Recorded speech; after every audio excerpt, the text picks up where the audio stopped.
Usher tell that story. But how dare you say a man that groomed you, you gonna give him a pass?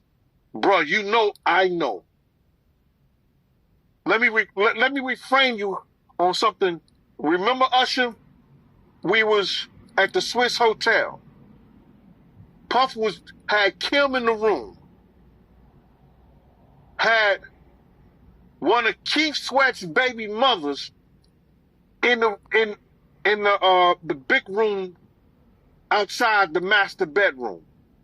He came outside in his robe. She gave him a fellatio right there. His back was turned to me. She gave him a fellatio. You knocked on the door. I came and opened the door for you. Puff went in the room. You came in the room and kissed that girl dead in her mouth. Now that's hella gross. Now I'm telling that because you taking up for somebody that you know and a lot of more people know didn't do you right when you was at Diddy camp. Puffy's Flavor Camp. Y'all put it together. And what you mean by Diddy camp? Remember? He was on one of the talk shows. The white guy with the curly hair. What's his name?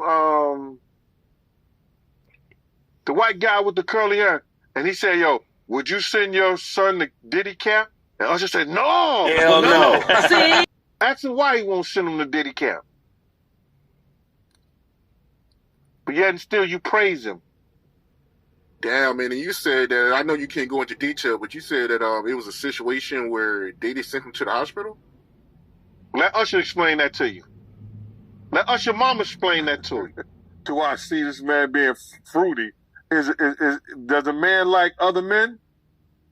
Fluffy do some like a little fluffy stuff. Now you got. I think he's brother love. He love other men. Bruh, I can say this, and I'm gonna leave it at that when I say it. And this is not something that, you know, really interests me and might interest the viewers and everything like that. You know, but they live this weird rock and roll lifestyle where they touchy-feely with each other. And all I could say in situations like that is that if two men lay down, how many fruity men get up? This is the first time I was ever in the exotic bookstore with Puff. So, you know, I'm giving him his space. He's taking things off the shelves and stuff like that because they gave him a brown paper bag. When they gave him a brown paper bag, he was just putting stuff in there. So I said, damn, you know, he got to go put it on the counter and, you know, show everybody what he's getting. So as he going, I'm just looking at the places where he picking stuff from. So there's one point he picked up some things from up here on my left side. And then he picked like quite a few of them down. I'm like, okay. He put them in the bag. So when I went by there and I looked up there and it said butt plugs. And I was like, hey, yo. I was messing with him. Because people don't understand, you know, we was like friends. He was a part of the same gang. So I'm still going to tease him. I'm still going to mess with him and everything like that. I could do that. It wasn't just no security thing. So I say, yo, what are you getting this for? And it said butt plugs. And he was like, yo, can I do my shopping by myself? I said, yeah, you could do it by yourself, brother. And he started walking and everything like that. So when he got I just waited at the counter. So when he got to the counter, he didn't even have to show the guy nothing. He just gave the guy a wad of money. I mean, like, he gave the guy a stack something like this. And Puff wasn't the dude that carried no 20s and no 50s or nothing like that. And I mean, like, he just said, boom. And we walked out the store.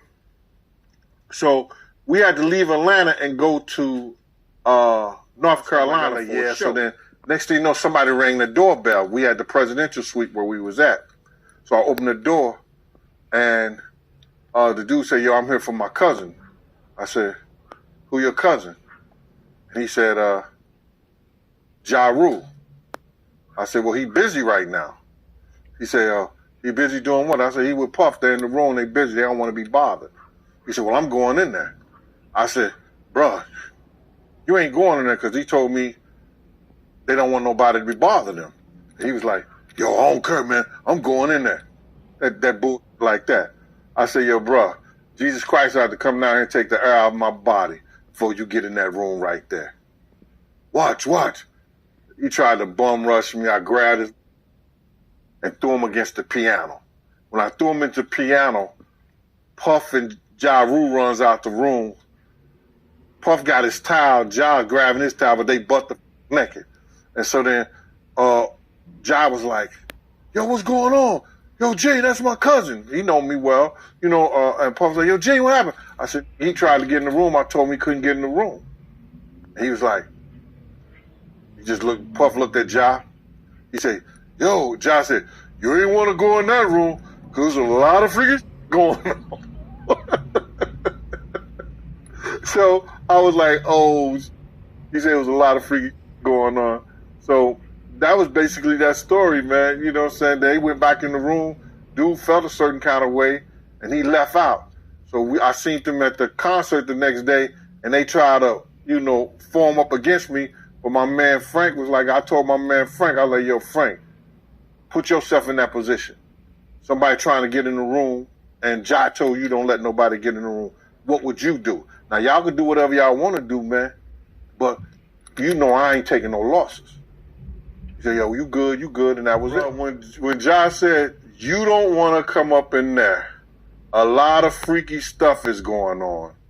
You got to use your mind. What they was doing with those butt plugs. You don't find that suspicious? You don't find that suspicious? That was crazy.